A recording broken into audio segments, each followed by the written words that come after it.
Hello दोस्तों, नमस्कार। Study with MG Pathak YouTube channel पे आपका स्वागत है। इस वीडियो में भारतीय राज्य व्यवस्था एवं संविधान विषय के इम्पोर्टेंट प्रश्नों को हल करेंगे। चलिए पहला प्रश्न देख लेते हैं। निम्नलिखित में से किस देश में एकात्मक शासन है? यानी बताना है कि कौन ऐसा देश है चारों विकल्पों में से जिसमें एक में एकात्मक शासन व्यवस्था है। तो ऑप्शन देख लेते हैं। ऑप्शन ए है यूएसएसआर, या ऑप्शन बी यूएसए, या ऑप्शन सी स्विट्जरलैंड, या ऑप्शन डी ब्रिटेन। तो ऑप्शन ए जो यूएसएसआर है, यहाँ पे तो राष्ट्रपति होते हैं और प्रधानमंत्री भी होते हैं, तो यहाँ तो एकात्मक शासन नहीं है। और बी ऑप्शन जो है यूएसए, यहाँ पे भी एकात्मक शासन नहीं है। और स्विट्जरलैंड में यहाँ तो इनको कहा जाता है कि ये प्रत्यक्ष लोकतंत्र का घर है स्विट्जरलैंड, इसलिए ऑप्शन डी सही होगा। इस ऑप्शन नंबर डी ब्रिटेन में एकात्मक शासन व्यवस्था स्थापित है। दूसरा प्रश्न देख लेते हैं। प्रांतीय विषय को केंद्रीय विषय से पृथक किस अधिनियम द्वारा किया गया? बताना है कि जो प्रांतीय विषय था उसको केंद्रीय विषय से पृथक किस अधिनियम के द्वारा किया गया। यानी भारत में द्वैध शासन प्रणाली कब अपनाई गई? तो ऑप्शन देख लेते हैं। ऑप्शन ए है भारत परिषद अधिनियम 1892, ऑप्शन बी भारत परिषद अधिनियम 1909, या भारत सरकार अधिनियम 1919, या भारत सरकार अधिनियम 1935। तो इस प्रश्न का सही उत्तर ऑप्शन नंबर बी सही होगा, सी सही होगा। भारत सरकार अधिनियम 1919 के तहत प्रांतीय विषय को केंद्रीय विषय से पृथक किया गया था। अगला प्रश्न। भारतीय संविधान में मूल अधिकारों के स्थगन संबंधी कार्यपालिका के अधिकार का उपबंध कहाँ से लिया गया है? यानी प्रश्न कह रहा है कि भारतीय संविधान में जो मूल अधिकार हैं उनके स्थगन हो या विघटन हो, उनके जो कार्यपालिका की जो शक्ति होती है ये कहाँ से लिया गया है बताना है। जैसा कि आप जानते हैं कि राष्ट्रीय आपातकाल जब लगता है तो मूल अधिकारों को विघटन कर दिया जाता है यानी स्थगित कर दिया जाता है। तो ऑप्शन ए है अमेरिकी संविधान से, ऑप्शन बी है आयरलैंड के संविधान से, या ऑप्शन सी है कनाडा के संविधान से, या ऑप्शन डी है जर्मनी के वाइमर संविधान से। तो इस प्रश्न का सही उत्तर ऑप्शन नंबर डी सही होगा। जर्मनी के वाइमर संविधान से भारत के संविधान में जो मूल अधिकारों का स्थगन होता है, जो कार्यपालिका का अधिकार है कि राष्ट्रीय आपातकाल के समय मूल अधिकारों का स्थगन करती है, तो ये जो संविधान में लिया गया है ये जर्मनी के वाइमर संविधान से लिया गया है। जैसा कि आप जानते हैं कि भारत के संविधान निर्माता जो विद्वान निर्माण कर रहे थे तो उन्होंने बहुत से देशों से कुछ ना कुछ जो वहाँ के अच्छे शासन व्यवस्था था वहाँ से कुछ ना कुछ लिया है। जैसे अमेरिका के संविधान से मूल अधिकार हो गए या न्यायपालिका व्यवस्था हो गया, यहाँ से लिया गया। जैसे आयरलैंड से नीति तत्व हो गया, कनाडा से जो संघीय ढांचा है वो भारत में कनाडा के संविधान से लिया गया। इसी तरह मूल अधिकारों का स्थगन जो है वो जर्मनी के वाइमर संविधान से लिया गया है। तो इस प्रश्न का सही उत्तर ऑप्शन नंबर डी सही होगा। अगला प्रश्न देख लेते हैं। भारतीय संविधान के किस अनुच्छेद में नैसर्गिक न्याय के प्रसिद्ध सिद्धांत सुनवाई का अधिकार का समावेश किया गया है? यानी प्रश्न कर रहा है कि जो भारत के संविधान है वो कौन सा अनुच्छेद है जिसमें नैसर्गिक न्याय, जिसको कहा जाता है सुनवाई का अधिकार, यानी बताना है किस अनुच्छेद में है।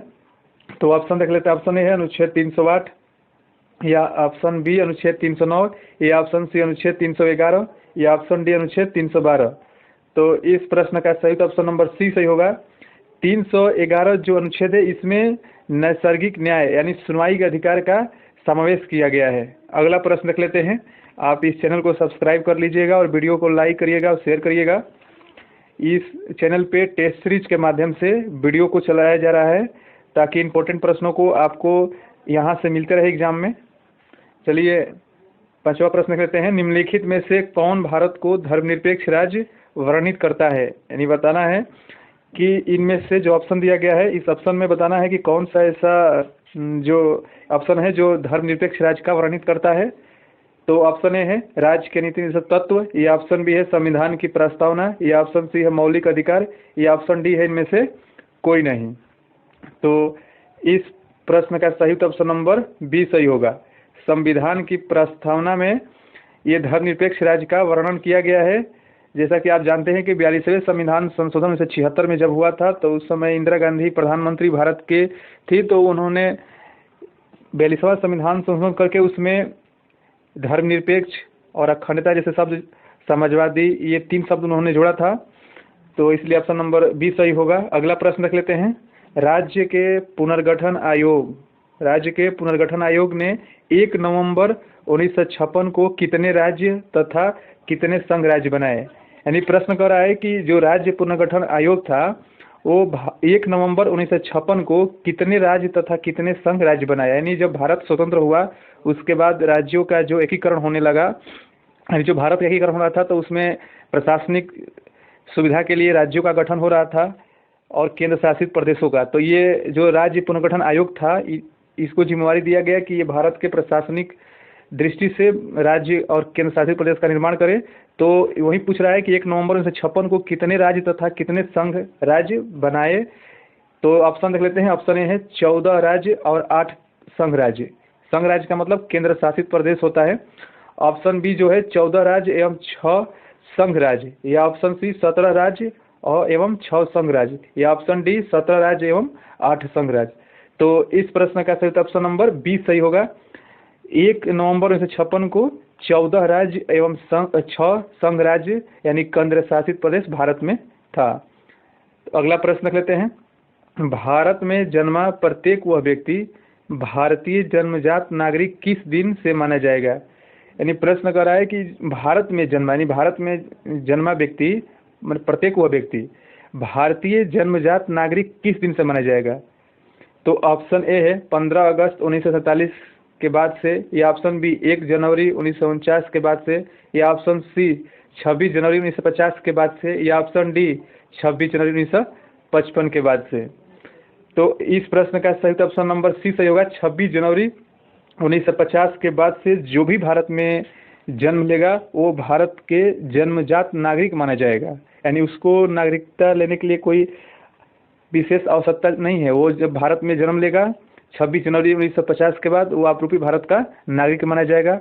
और जिसको बाहरी लोगों को नागरिकता लेनी होती है तो उनके लिए कई नियम शर्तें रखे गए हैं, जैसे देशीकरण के द्वारा पहले नागरिकता दी गई, या कोई आवेदन करके ले सकता है नागरिकता, या यहाँ कुछ साल बिताना पड़ता है भारत में तब आपको नागरिकता मिलती है। यानी कई कंडीशन लगाए गए हैं। लेकिन जो भारत में जन्म लेगा 26 जनवरी 1950 के बाद उनको स्वतः ही नागरिकता मान लिया जाएगा भारत का।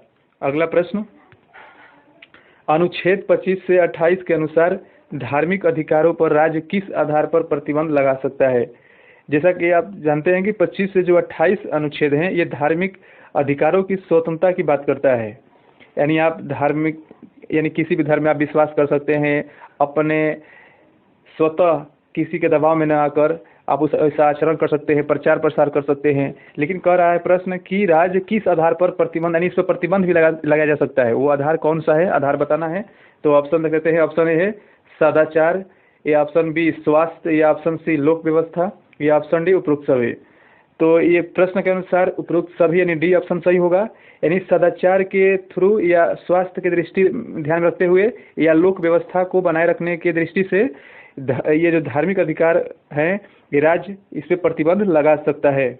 मान के चलिए कोई आचरण हो रहा हो, सदाचार नहीं है तो रोक लगा सकता है, या कोई स्वास्थ्य की दृष्टि से हानिकारक हो रहा है कोई भी आयोजन तो भी उसको प्रतिबंध लगाया जा सकता है, या लोक व्यवस्था में कोई बाधा उत्पन्न हो रही है तो भी उसको प्रतिबंध लगाया जा सकता है। यानी राज्य प्रतिबंध लगा सकता है जो धार्मिक अधिकारों की स्वतंत्रता है उस पर 25 से 28। अगला प्रश्न, नीति निर्देशक सिद्धांत संविधान के किस भाग में उल्लेखित है? तो ऑप्शन ए है भाग 2, ऑप्शन बी है भाग 3, ऑप्शन सी है भाग 4, या ऑप्शन डी है भाग 5।